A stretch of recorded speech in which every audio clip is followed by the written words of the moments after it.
is that don't approve the budget until it is structured to deal with the country's socio-economic challenges. The money for workshops, entertainment, travel, fuel, etc. should be reallocated to education, health, agriculture, and roads. You are accosting the Minister of Works here. He doesn't have money, 900 billion to buy fuel for government vehicles, and then they begin moving around as if they are touring the country. Look, our president employs 92 cooks to cook for him. When you analyze the list of staff of a state house which is given, it reveals two things: too much eating and resting. Currently, Uganda owes China 9.2 trillion. Only the World Bank with 18.3 trillion has lent Uganda more money. Chinese loans are very expensive. Look at the interest they are collecting annually. This parliament must discourage government from recklessly contracting Chinese and commercial bank loans.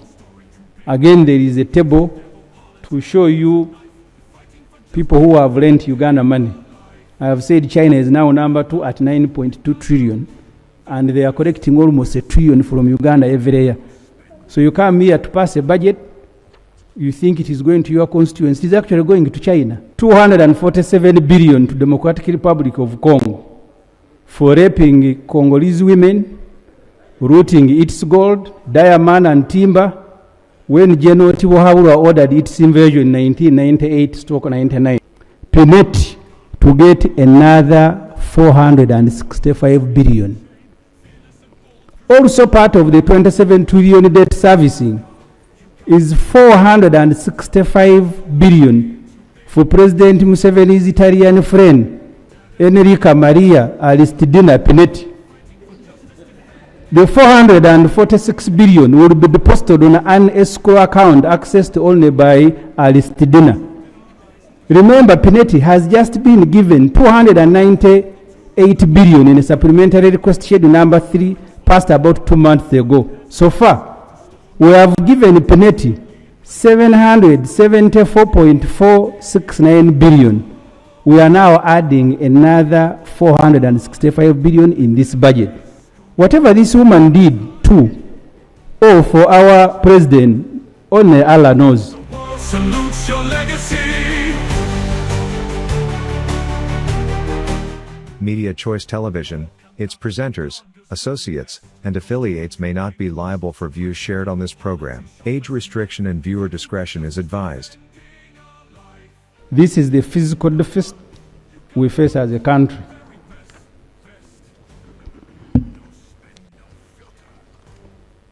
Madam Speaker, I have provided a table. I don't see it on the screen. I hope it can be summarizing what I have said. Tax correction is projected at 47%. Domestic borrowing, 21 trillion, 29.5%. External borrowing, 10.6 trillion, which is 14.7%, and grants, 2.7 trillion, which is 3.7%. And then non-tax revenue of 3.2, which is 4.4%. Who will lend us the 34 trillion? Minister of Finance on page 19 of the medium-term debt management strategy is warning Parliament that because of past global recessions, concessional lending has drastically reduced.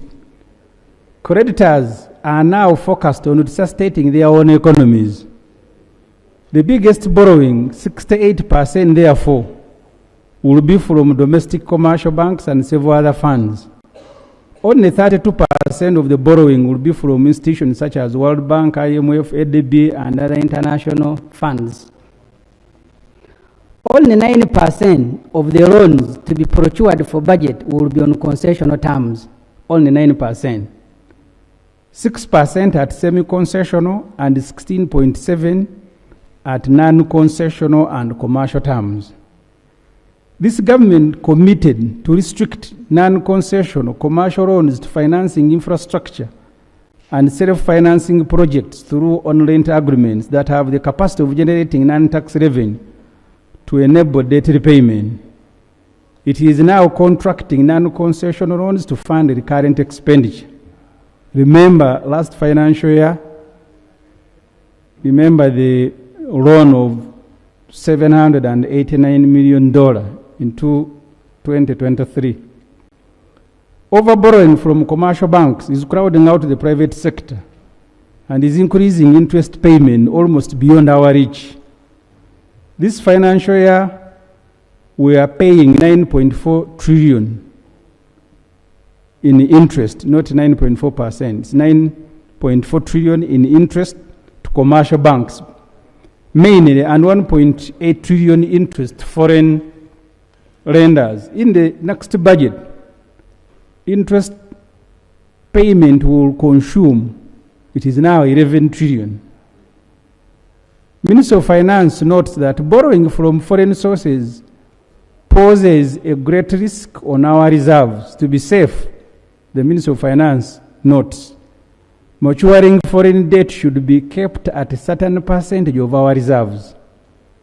Right Honourable Speaker and honourable members, reflect on the debt burden you are creating before you say aye to the budget. That's why a report on public debt grants, guarantees, and other financial liabilities is and was tabled together with the budget. Approving the budget means you have given the government a green light to borrow 32 trillion to finance next year's budget. You have in a way lost the right to complain when the Honourable Museveni begins to vent on traffic loan requests to Parliament. Minister of Finance itself on page 8 of the medium-term debt management strategy is complaining against expenditure requirements, against realistic revenue projections, which is raising the fiscal deficit and leading to more borrowing. The medium-term debt management strategy was also presented to this House. Interest charged on the money we are borrowing has significantly risen, and our currency continues to depreciate. This, Finance is reporting, has increased the borrowing costs and worsened Uganda's debt burden amidst reduced foreign exchange reserves. Madam Speaker, I want my tables to be screened because I need to make some explanations.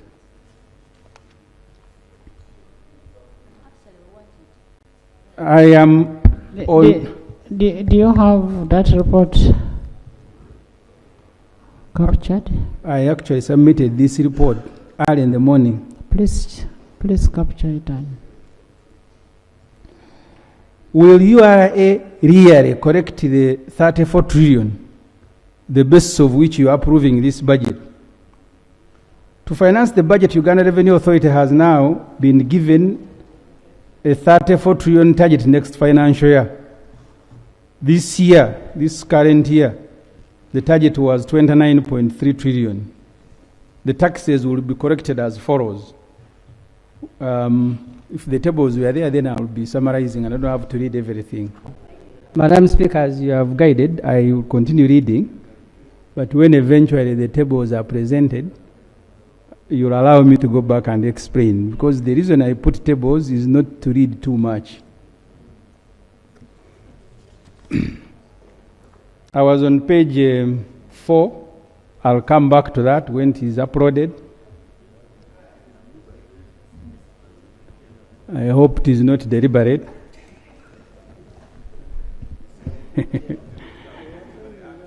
I want to go to page 6. It begins with a table. Madam Speaker and honorable members, I was explaining on page 3 coming to 6 the inability of URA to hit targets for the last 5 years. I now go to budget performance on page 6. The last 2 financial years should guide us when considering a budget with exaggerated figures.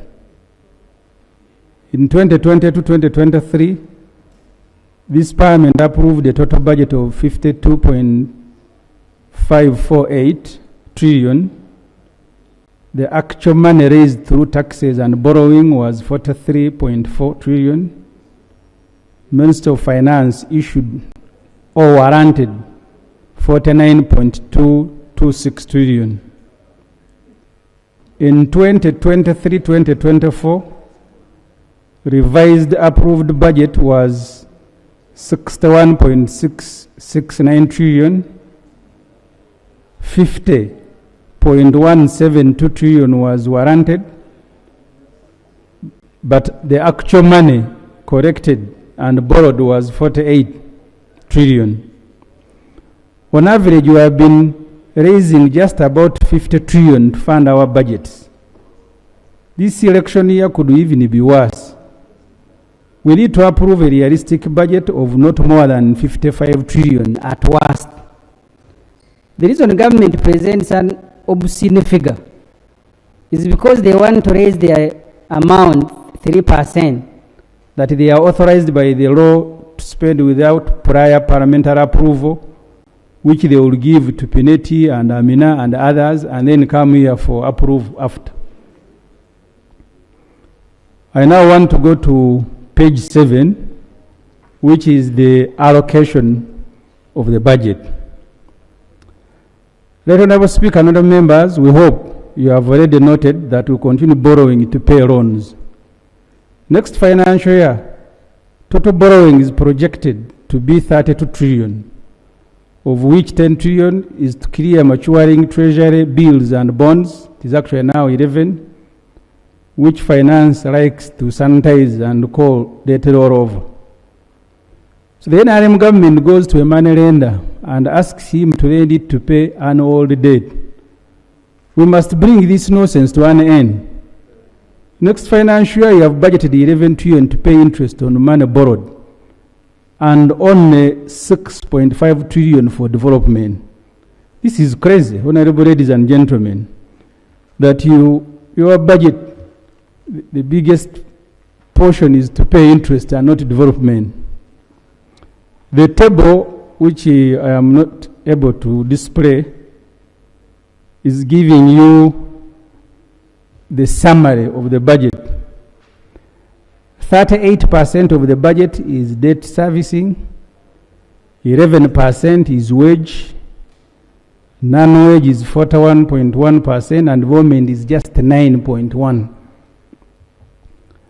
I now move to servicing public debt, which I have told you it will take 38% of our budget. And that's why we need to pay a lot of attention to this. 38% of our budget is debt servicing.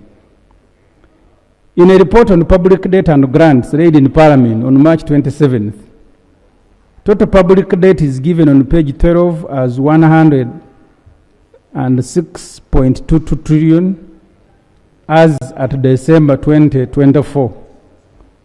This, in our calculation, is 52.4% of the GDP, which is given as 202.7 trillion on page 3 of the budget framework paper.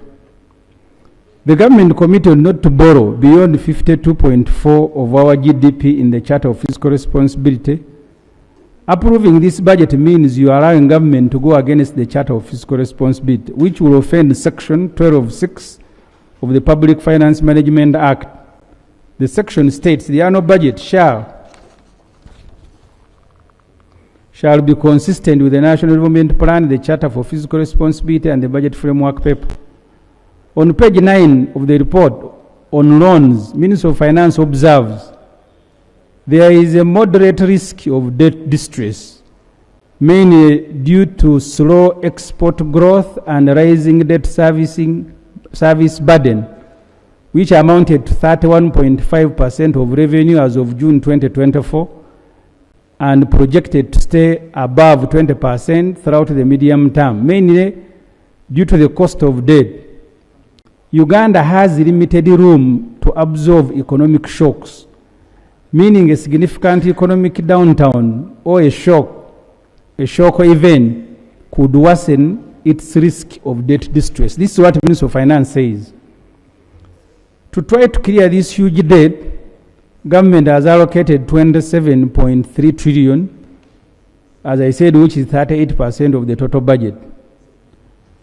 And this is captured in vote 130. Interestingly, while 27.3 trillion is being allocated for debt servicing, we are seeking to borrow another 32 to fund the budget. One step ahead, two steps behind.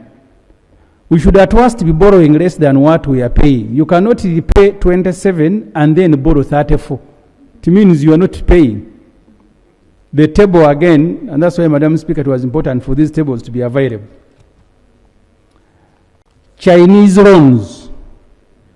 China has become the biggest beneficiary of our debt servicing. This financial year, as at December 2024, we had paid China US dollar 178.744 million, equivalent of 679.2 billion. Of this 679 billion that we are paying to China, 212 billion is interest and 13.2 billion is commission and other fees. Currently, Uganda owes China 9.2 trillion. Only the World Bank with 18.3 trillion has lent Uganda more money. Chinese loans are very expensive. Look at the interest they are collecting annually. This parliament must discourage government from recklessly contracting Chinese and commercial bank loans. Again, there is a table to show you people who have lent Uganda money. I have said China is now number 2 at 9.2 trillion, and they are collecting almost $1 trillion from Uganda every year. So you come here to pass a budget, you think it is going to your constituency, it is actually going to China. Total domestic debt. The stock of domestic debt is given by Finance on page 23 of the report on loans and grants as 53.224 trillion as of December 2024. In the Treasury Operations Policy Statement, domestic debt is given as 51.7 trillion. This is mainly the money borrowed from commercial banks to finance our luxury lifestyle in the budget. Sometimes this government borrows money that is paid in 91 days. This is like ordinary people walking to a money lender. The South African banks are the biggest beneficiaries of this lending, especially Stanbic and Standard Chartered. These South African banks collect more than 9 trillion annually in interest from government. Please remember that out of the about 24 licensed commercial banks in Uganda, only 4 are owned by Ugandans. What government calls domestic borrowing is actually foreign external, because these domestic banks are foreign owned. And the list of these banks is given. So they tell you domestic borrowing, you walk to Stanbic and they take the interest to South Africa. I want you also, honorable members, to note, I am now on page 11. We have 27 trillion debt servicing. You need to know who are we paying. First, we are going to pay Congo, Democratic Republic of Congo, for stolen gold, 247 billion. So this is what is in the budget that we are going to clear our debt. So one of the beneficiaries is Democratic Republic of Congo, 247 billion for stolen gold.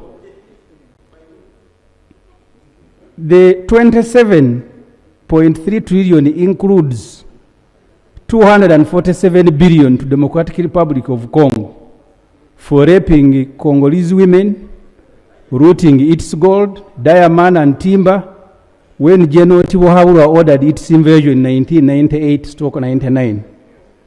The soldiers General Tibuhaburwa deployed were accused of rape, while senior commanders and other NRM. Is a procedure matter. Madam Speaker, Honorable Ssemujju is my shadow minister. Those days in the 90s, we didn't have a digital system. What Honorable Ssemujju is saying here is now being heard around the world. Recently, it was stated that there was a message that was circulated about the attack of Ugandan embassy. the Ugandan ambassador was summoned. And therefore, a statement to be on record that Ugandans raped Congolese women is a very serious statement. Isn't it proper that Honorable Ssemujju have this expunged from our record? Right, Honorable Speaker. Honorable members, how do you feel when your country is full of rapists like you? Because it is you, the men, the rapists, including the person reading the report. How do you feel when your country is portrayed outside there as people, looters, rapists? Why don't we use a more civilized language? You can deliver, Honorable Ssemujju, you can deliver your message, but when you're using a very polite language, these people understand. You don't have to go vulgar and say all the men, including you and everybody, are rapists. Madam Speaker, there is a ruling, a judgment. These words are in the judgment. They are not my words. There was I an don't know appeal where to the that Honorable effect. Ekanya lives. There was an appeal to that effect. There is no appeal. That's why we are paying. So if you only can allow me, I'll give you the But details. let's be civilized for once. Let's love Uganda. Let's love Uganda. When you start bringing those words, do you love your country? How many people out there are listening to what we are talking about? Your Okay. report is good. Let me change. We love the figures. Let me change and go to a language that is okay. I am now, because we are paying for three things. First, 225 million for damaged persons, including loss of life, serious bodily injury, sexual violence. Now I am not rape, sexual violence. Recruitment, and these are words as they appear in the judgment. Sexual violence, recruitment and deployment of child soldiers, and population displacement. The total that we are going to pay to Congo is 832 billion. The second item for which we are paying Congo is for damaged property located inside and outside Ituri. You can Google, those of you who have internet, just Google, you will find the judgment. I am not the author of the judgment. Maybe the Honorable Kanya, who is afraid of the international attention, you need to go to the International Court of Justice and tell them to delete and reverse the judgment. 60 million for damage related to natural resources, Honorable, including can I have gold. something to say? But Honorable Speaker, will I read the report? No, Right Honorable Speaker, I have gone to the International Court. The decision between DRC and Uganda to arrive at that figure was settlement out of court, because Uganda disputed some of the grounds. And the record is very clear. I don't know why the Attorney General cannot put the record clear, because this is a very serious matter, Right Honorable Speaker. We have Ugandans who are trading in DRC. We have Ugandans trading in South Africa. Issues of cross-border and international relationship should be handled carefully. The payment to DRC was out of settlement, out of court settlement, because Uganda disputed some of those grounds. And the records are clear. I have read it. I have followed it. Is it order for the Right Honorable Ssemujju to allege that what is stating is correct? Honorable members. No, we are paying for out-of-court settlement for But Madam Ugandan Speaker, it is forces also unfair entering for someone who signed the minority report to stop someone reading a minority report, because he signed his report he agrees with. So why does he want me to stop me? This is Honorable Chair. Thank you, Right Honorable. Right Honorable, I would expect that we stick to our rules, and the dissent minority report must be on dissenting issues. Yes, not just Issues of these judgments did not come up in the meeting. yeah. And of course, if it's already a judgment, as he says, then it's a sunk cost. It's irrelevant even to discuss it. You must allocate, and there is nothing to challenge about it. So let's discuss where there is a dissent On figures. on the figures on the matter. You signed the main report. You are the one who has tabled the minority report. Now you are saying it should not be read. You know, the problem that our members have now, they are basically doing politics. But you're going to do politics at the expense of your country. Madam Speaker, and when you hear the chairman saying, yes, we have a 73 trillion, what are you dissenting on? What don't you want to be funded? And if you don't want to be funded, just say you don't want this borrowing. Madam Speaker, I am a politician elected by the people of Chira. I am not one of those politicians who fear to do politics. I didn't come here to do medicine. I came here to do politics. Madam Speaker, our disagreement, I signed this report with two colleagues, the Honorable Karim Masaba. It's a procedural matter.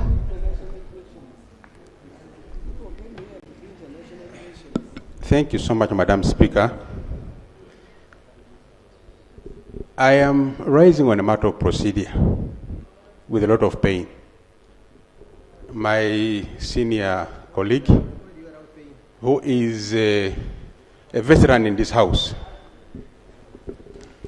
and hiding behind the issue of politics, seems to have derived a lot of fun and joy in destroying the reputation of this country. This House, every member of Parliament in this House is part of government.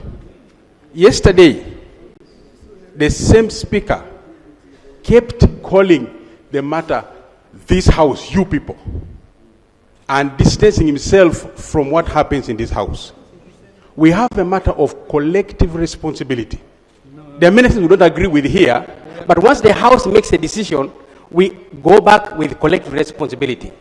So I am concerned here that, is it in order for our colleague, who stands as a member of Parliament for a constituency within the center of the city, to continue to find derive joy in demeaning this Parliament, demeaning government, and putting a bad name to the whole country and the whole globe, that Uganda is a negative country, is a bad country, is in every way possible to be pulled down. Is he in order to move like that procedurally?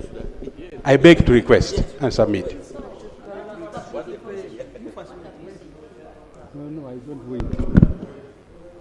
So you have become a speaker. Silas? Right, Honorable Speaker, if the rules allow, my point of order goes to Honorable Eseno.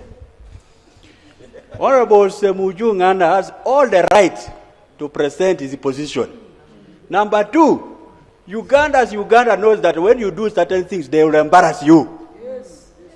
We ought to have known that when we do this and this and this, we get embarrassed. And we should have not gone there. We would have not reached where we have reached today. So I don't want to touch on the words that he has touched. But the issue is, as a country, we must learn from this point, that next time we should not do certain things, so that we get protected. We protect our image, not to lament here when we are the ones who began with it. And therefore, would love to raise the point of order. Whether Honorable Eseno is proper in trying to stop a member of Parliament who is only trying to do his best to tell the country that let us not do certain things, is in order. Honorable members, I want to refer you to Rule 215 on dissent from a decision of the majority. A member of a committee dissenting from a decision of the majority may state in writing the reason of dissent, and the statement of reason shall form part of the report of the committee. 2, the member of the committee dissenting from the decision of the majority shall be given time to present the statement and reasons referred to in sub-rule 1. And in preparing this statement of reason of dissent, a member of the committee shall be accorded reasonable assistance. That's okay. Now, I just want you to guide us. Where are you dissenting from with the main report? Madam Speaker, I stated at the beginning that, let me repeat, first paragraph. We are opposed to the approval of the 72.376 trillion budget unless it is restructured as proposed to address the socio-economic challenges of our country. Our disagreement is on the budget. And I am pointing out why we disagree, that Uganda cannot continue paying a debt. Honorable Ssemujju, as a senior member in this house, we appreciate your disagreement, but bring your matters with dignity. We can disagree respectfully. That room of disagreement is there, but you don't need to bring all that destroys the country. You are raising very good points, very, very good points, but the wording matters a lot. Honorable Duru, first wait, because I know for you cannot mention some of these words with your mouth. You cannot. This, I know you. Jonah, I know there are words you cannot mention. You first sit. So, you have very good points. You have really very good points. But bring it in a way that does not make people think we are only playing politics. And Madam Speaker, I want to... Oduru was brought up. I want to... Because, Madam Speaker, there is no amount of attack that will stop me from presenting my report. No amount of attack. And I want to assure every colleague here, no amount of attack will stop me from presenting my report. I did not author the judgment. The judgment, you can Google it. Chair, Vice Chair. Madam Speaker, we respect the views of Honorable Ssemujju Nganda in his decision and his colleagues to try to disagree with the majority decision of the committee presented in the report of budget today. He has just highlighted one of the points where he says he disagrees with this committee, although we didn't capture it, that he's not agreeing with the passing of this budget because he's not interested in the debt being paid. Can he present, because this matter was not presented before the committee of budget, for us to accept or reject? What is his opinion in processing this budget? In this, Madam Speaker, in processing this budget, I've been at the chair. It didn't arise at any one point that he was disagreeing with the payment of debt obligations. As a member of this House and a member of that committee, and as a law-abiding citizen of Uganda, what's your opinion on the payment of this debt? Honorable Remigio, all of us here would disagree with the payment. But what we are saying, let it be brought in a proper language. Proper language. Because this money is taxpayers' money. It is taxpayers' money. But what we are saying, let it be in a proper language for people to appreciate than destroying your own country.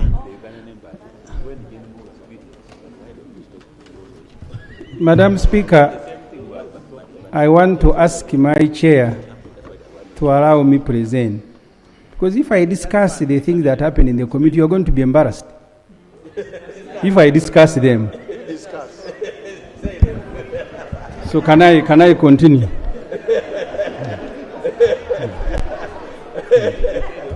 Madam Speaker, I am now... Can you conclude? I am is being roasted. I am on page 12. Because this parliament must understand that when you pass 27 trillion to pay debt, who are you paying? I am on page 12, Madam Speaker. Budgeting 60 billion to pay local debts.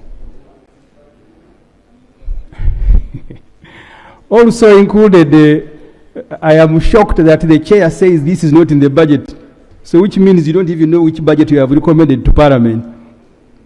Also included in the 27.3 trillion debt servicing is 60 billion amount for local construction company.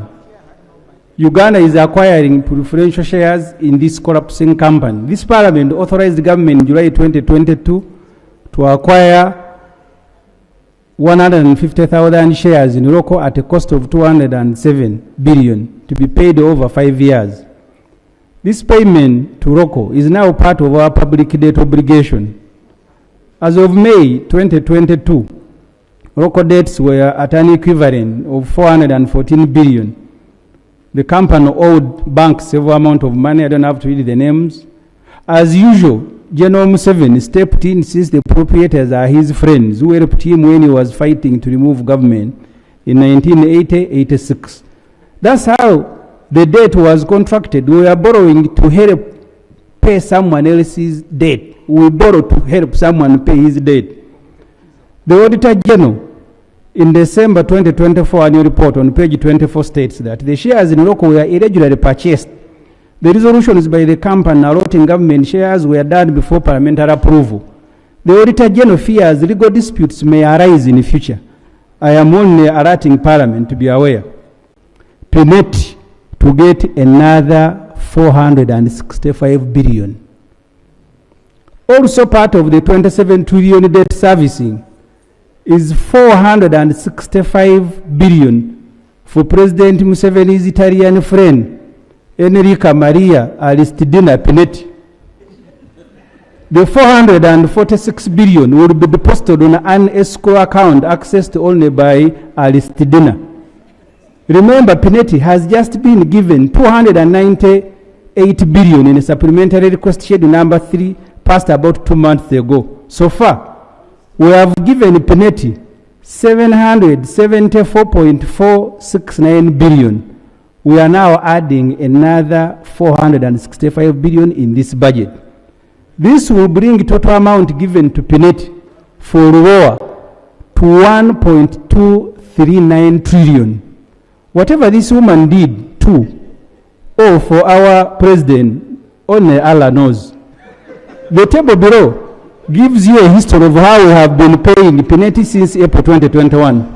Honorable Ssemujju, don't impute a motive that the woman has I said I don't know, so I'm imputing nothing. No, the woman is just a businesswoman. Yeah, that's what, Madam Speaker, I said I don't know which business. No, but it's not the president giving her business, it's government.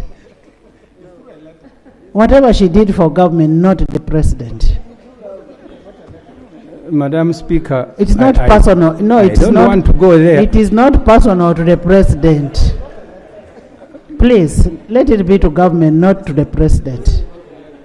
It can be changed as you have said, but the report has... It is not personal. Madam Speaker, I have provided a schedule. Ssemujju, yes. It is not personal to His Excellency the President. No, the reason is because she went to the President. Did she go with you? I am going to show you photographs. Wait.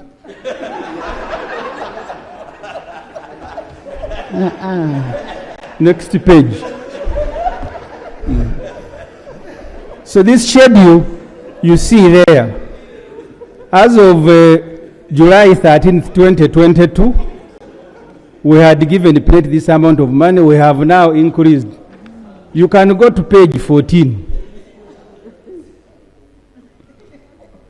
Now they are not putting them proper, but you can see Pinetti and President Museveni. And then continue below. Here, I think it was deliberate, but here it is very clear. You have Pinetti addressing Honorable Matia Kasaija, the Secretary to the Treasury. So the workers of the President are now being addressed by Pinetti. She is a very special person. You may deny, but she is. That you meet the President and then go and summon the whole of finance. I am now on page 15, paying Mubadje debts. Also in the budget, there is 14 billion to help Mufti Ramadan Mubadje repay his debt. Sheikh Mubadje sold Uganda Muslim Council farmland in Ssemujju to 2 different people. One of the buyers took him to court and obtained an order to attach Uganda Muslim Supreme Council property, including the National Mosque. Now President Museveni has ordered that taxpayers' money be allocated to Mubadde to help him repay the money he ate. This allocation is captured in the second budget call circular. Like President Museveni, Mubadde changed the Uganda Muslim Supreme Council constitution to remain in office when he clocked 70, bird of the same feather. Page 16. I have finished 38% of the budget which is going to pay debt. You need to know at the end of this debate that actually there is no budget you are passing. 38 has gone to the debt. 16% of the budget is to government employees, including ourselves here. Wage will consume 8.5 trillion of the budget, representing 11.5. It takes the second biggest share. The Auditor General in his annual report dated December 2023 said, verified public employees on the payroll are 396,997, which is 0.8% of the total population. Uganda's population is 45.9 million. So you who are less than 1% of the population, you are taking 11% of the total budget. The President on Labor Day, May 1st, in Nakapilipili said, public service now employs 480. This will still be less than 1%. And wage is not only expense, is not the only expense taxpayers are incurring on public servants. There are other direct expenses listed below, which totals to about 4.4 trillion. Taxpayers are spending, if you add, 12.8 trillion on public servants, representing roughly 16%. So you can look at that table. After paying us a salary of 8.5 trillion, then we are the ones traveling using these vehicles. We are the ones in consultancy, special meals and drinks, buying fuel, workshops, welfare and entertainment, research, vehicle maintenance, donations, advertising and public relations, beddings, clothing and footwear, travel abroad, residential building acquisitions, vehicle acquisition, books, periodicals, newspapers, furniture fittings, official ceremonies and functions. So when you add the wage and these attendant costs, you come to 12.8 trillion. Mind you, 37 trillion has already gone to debt servicing. You are now chopping off 12 trillion to just less than 1% of the population. Interestingly, you need to, 1% is wondering why PDM not making the rest of the population wealthy.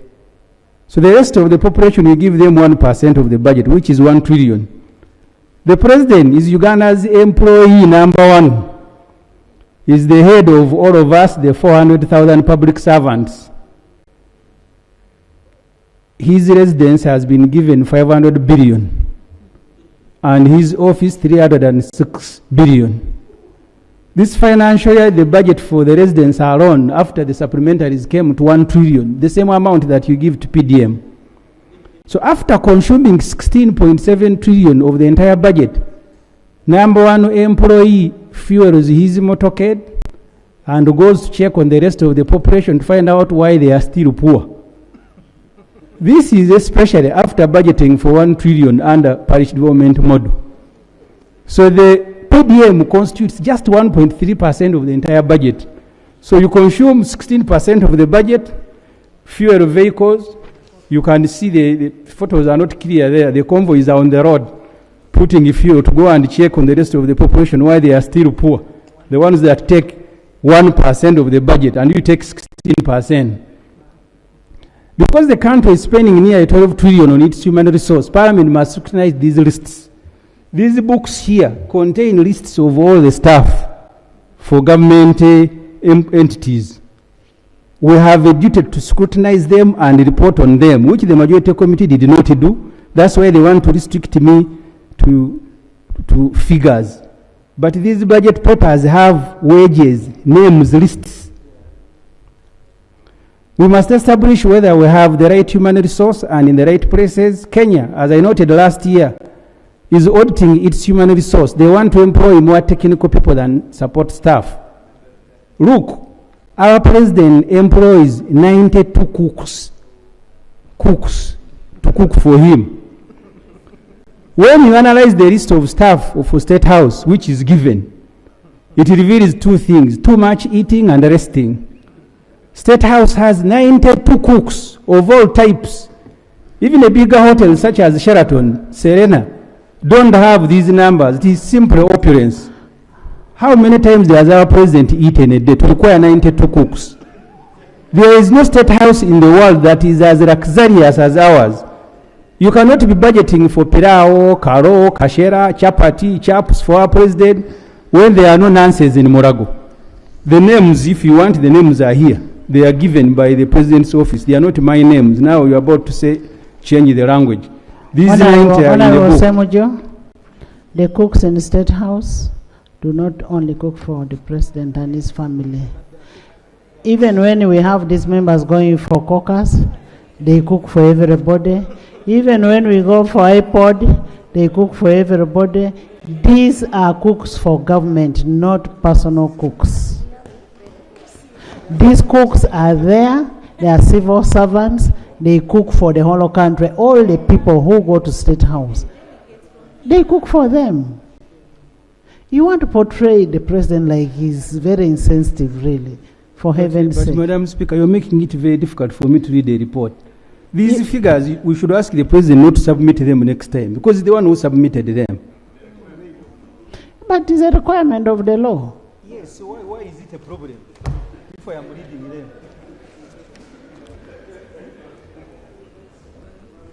Let it be the cooks are for State House, not for President Museveni.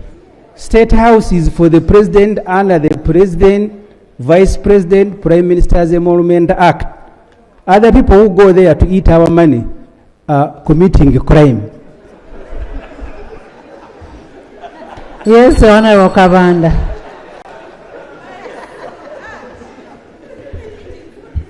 Right Honorable Speaker, Honorable Ssemujju, while appearing on Capital Gang that was hosted in State House, where President Museveni was also a guest. A guest in the State House? Yes, Capital Gang was hosted When in was State House. Honorable Abdul Katuntu was among the guests. Honorable Ssemujju himself confirmed that when he was hosted in State House, he took tea, kalo, and ate some of the samosas. So he's one of the criminals. So are you part of the group that is eating government money when you are not entitled to eat? And he's a criminal. And you are a criminal, you committed a crime. Madam Speaker, I thought he's going to say that these cooks are not there. That's what I thought he would say. He has actually given evidence that even when I visited for a talk show, I can feed myself, but the luxury State House, they will give everybody. That's what he has confirmed. I have summarized on page 23 the staff categories. Drivers in State House, 170. Gardeners, 87. Cleaners, 82. Waiters and waitresses, 77. Cooks, 59. Housekeepers, 31. Mechanics, 30. Chefs, 15. Motor vehicle attendants, 15. Room attendants, 15. Police officers, 12. Catering officers, 11. Stewards, 11. I don't want colleagues to lose the point I am making. I am showing you the allocation of the budget. 27 debt servicing. 12 trillion we are spending on ourselves. So the total, I don't have to read each and everything. 653 staff who are there cooking karo, dobbies, who. According to the staff list contained in the President's policy statement, the President employs 1,299 staff at his residence, State House. 1,389 in his office. A further 285 positions have been cleared for recruitment next financial year. The recruitment will bring total president workforce to 2,973. This is bigger than 2 secondary schools. You now come to RDCs, because you see, this is important. When you pass a budget, you are also passing and approving recruitment plans. These documents have recruitment plans. If the committee doesn't want to report on them, the main committee, it is unfair to stop others from reporting on it, because you're not only approving budgets, you are approving recruitment plans. We now have 657 RDCs. Remember, the Constitution, I don't have to read this, says there will be an RDC per district. I don't know if the districts have now grown to 657. I will go to Morago Referral Hospital to compare. Morago operating at 49% human resource capacity.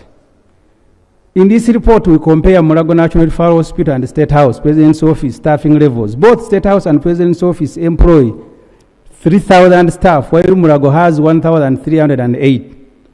Total number of staff required to run Morago is 2,649 members of staff, but only 1,308 have been recruited, which is 49% of the total requirement. Morago needs 1,338 staff to operate at full capacity. The list below shows the critical staff missing at Morago Referral Hospital. I don't have to go through the whole list, but you can see.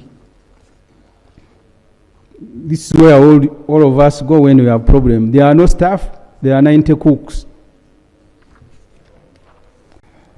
Deliberately, I think the ones who uploaded did not put, but I wanted to summarize so I don't take a lot of time. This picture, if you're able to see, you have tens of children eating from the same container.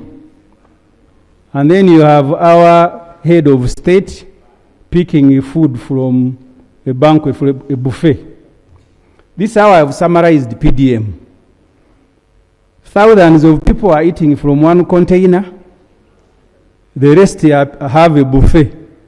So the ones who are enjoying a buffet are telling me these thousands eating from a container. Why are you not getting satisfied? He has now gone around inspecting. So you are on a buffet, picking meat, picking rice, picking chicken. And these ones, you have given them kaunga, all of them, you are asking them, why are you not getting satisfied? That's the economy of Uganda. 12 trillion is being spent on less than 1% of the population. And then you send 1 trillion and you're asking these people, why are you not getting wealth?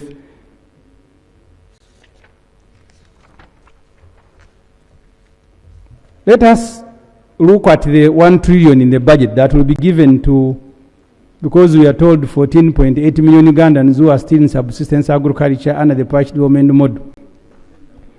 I don't have to repeat, that's why I used the photos to illustrate. I can now go to page 30. I'm about to finish. And this, for us, is the critical point. Budget must address conditions of our people. Our proposal to restructure the budget to address the socio-economic situation in the country, let us look at that situation that we are saying must be addressed. 14 million Ugandans walk barefoot. Right, Honorable Speaker, Honorable Members, 31% of Uganda's population, approximately 14 million, do not have at least 2 sets of clothing or a pair of shoes. Majority of these clothes and shoeless people are in Karamoja, where according to UBOS, 62% are without a pair of shoes and 37% are without 2 sets of clothing.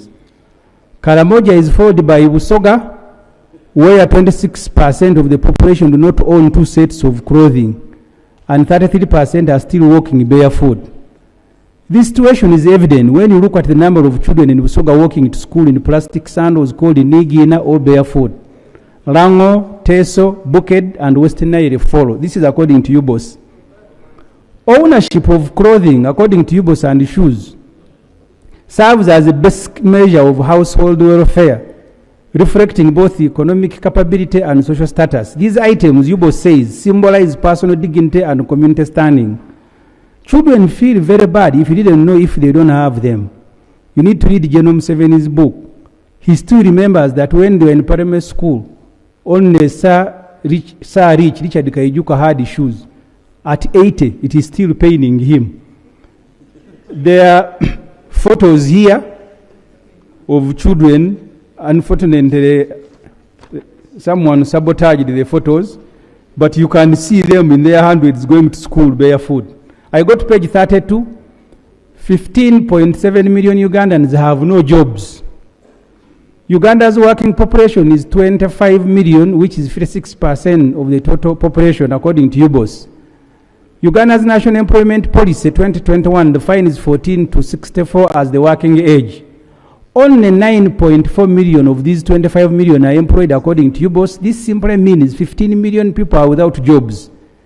General Tiwahabu on Labour Day stated that 1.4 million people are working in factories, 3.6 million in agriculture, 5 million in service, 46,000 in ICT, 408 in public service. Of course, President Museveni figures are exaggerated because the Auditor General, after head count, quoted 396,000 as the number of public service figure.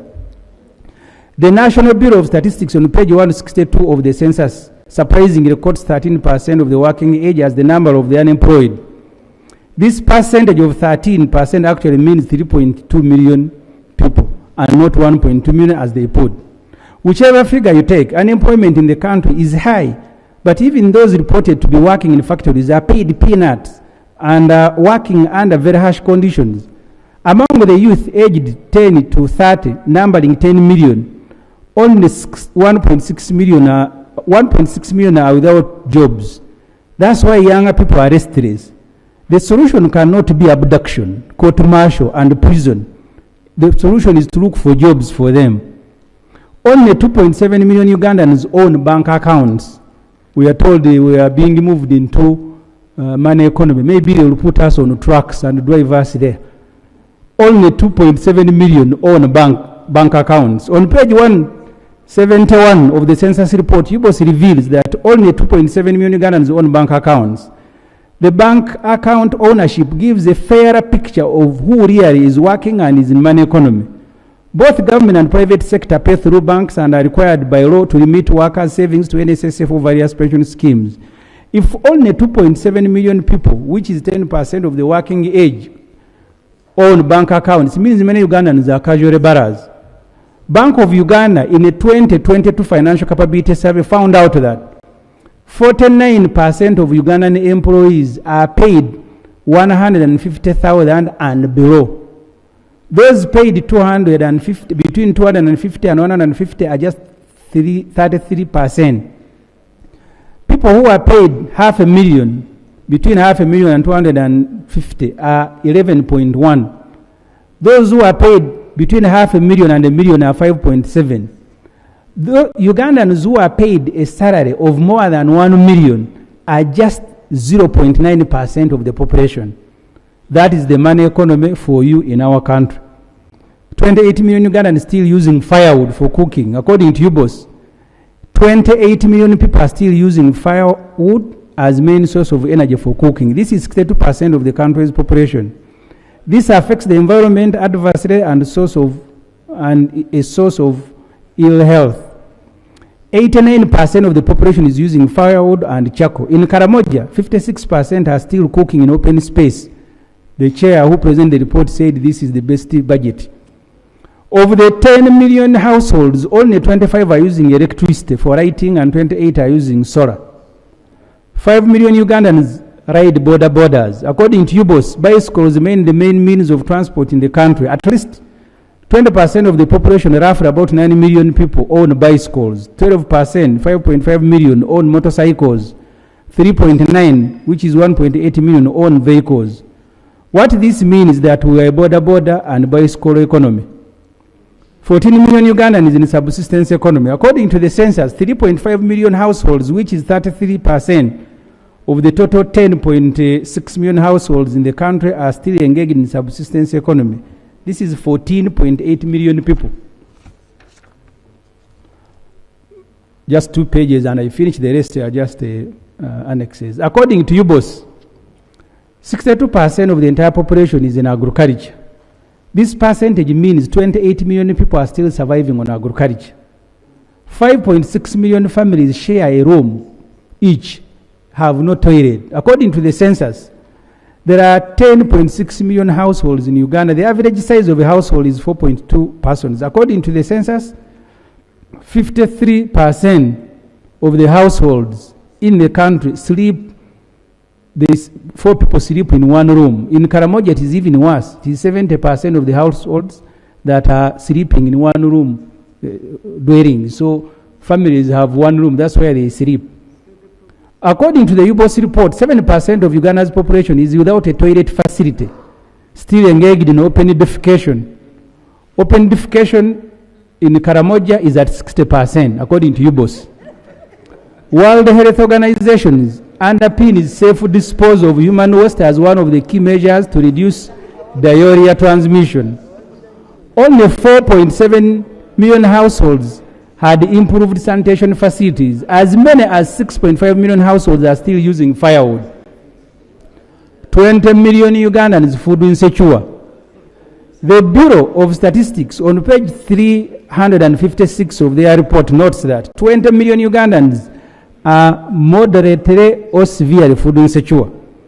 This is 4 people in every 10, representing 46% of the entire population. Again, Karamoja is worst hit, with 63% of the population suffering from food insecurity. It is followed by Teso. The chair of the committee is from Teso, the vice is from Karamoja.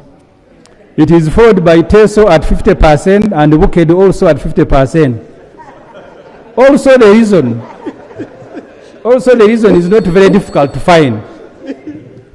On page 332, UBOS reports that 98% of the country is still relying on rainwater for agriculture production. Irrigation is being undertaken only at 4%. Mind you, 62% of Uganda's population, or 20 million, are engaged and survive on agriculture. There was a proposal last year to buy and roll out 300 tractors to boost agriculture production. Mr. Museveni ordered this parliament to remove money for tractors. It had allocated last year, and you remember who we gave it to, Magora. The amount required for these tractors, 300 billion. The vice chair here was very happy that this is the best budget. You want 300 billion for tractors, they have provided 25. Very good budget. Last year, Parliament had also allocated 60 billion to complete construction of health centers. The list, you still have it. President Museveni forced Parliament to instead allocate this money, as I said, to Magora. He has now restored only 25 billion. You have, like, Mbale Regional Referral Hospital, no window, nothing. Almost 95% completed. You can't find money to complete it. And then you come here and say this is the best budget. For you, from Mbale, if it is the best, I thank you. I am finishing. This is the last. Our recommendation is that don't approve the budget until it is structured to deal with the country's socio-economic challenges. The money for workshops, entertainment, travel, fuel, etc. should be reallocated to education, health, agriculture, and roads.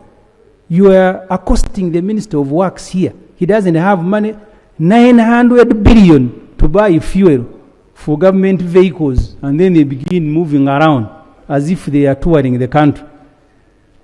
The final pages are just staff. I don't have to read them. Staff of our dear president, including cooks, gardeners. But I have also put the staff of Murago Hospital for you to appreciate that the National Referral Hospital operates at 49%. Our view, since the law says that the budget should be passed by 30th of May, is for you to reject this particular budget. We go back and restructure it to deal with those issues that are affecting our people. If you don't, you will have betrayed them. I want to thank you very much, honorable members, for listening to me, and Madam Speaker. Honorable members. From the streets to the screens, he stands so tall. Kankaka pizza, the voice for all. With media choice, he breaks the chain. Fearless and bold through sun and rain. Oh. kankaka, Uganda's very best. No story too big, no truth suppressed. Daredevil politics, sharp as a knife, fighting for justice, defending our life. The common man's cry, he amplifies. No spin, no filter, just truth in our eyes. Precise with the facts, resolute and strong, holding the powerful to right the wrong. Hammer is rolling, the nation waits for the man who never hesitates. Through storms and fire, he takes the lead, a journalist of integrity indeed. In Go Kankaka, the people's pride. With every scoop, you turn the tide. Uganda's champion, bold and free. The world salutes your legacy. Oh, kankaka, Uganda's very best. No story too big, no truth suppressed. Devil politics, sharp as a knife, fighting for justice, defending our life. Uganda, very best. No spin, no filter.